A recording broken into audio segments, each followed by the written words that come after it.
Hai guys, ada satu customer dia PM saya Pro 2 Myvi yang model baru ataupun lagi best, ada stok tak? Okay, so kita sekarang ada available 1, 2, 3. Okay, depan ada lagi 2 lah.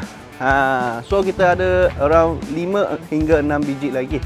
Okay, so contoh macam ni ini selalu mereka panggil Myvi facelift.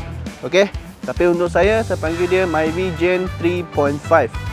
Yang ini Gen 3. Okay, so mereka punya beza ni, satu pakai AT, satu lagi pakai CVT. Okay, CVT ni dia more based on jimat minyak dan pakai untuk santai sahaja. Tapi kalau orang punya kaki berat, boleh ambil yang AT ni.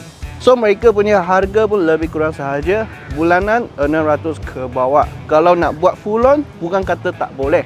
Kalau dokumen orang cantik, boleh cuba full on. Tapi kalau untuk selamat sikit, boleh cuba standby 10% down payment lah, untuk selamat sikit lah. Sebab mostly kereta Pro 2 dengan Toyota, dia akan minta down payment.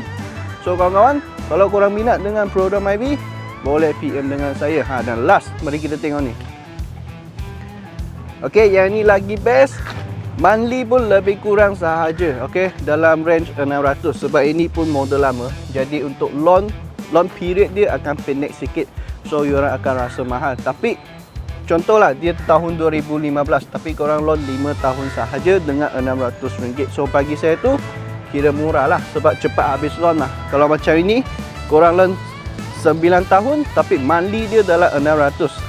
So you orang rasa mana satu murah. So itu saja kawan-kawan, kita jumpa next review.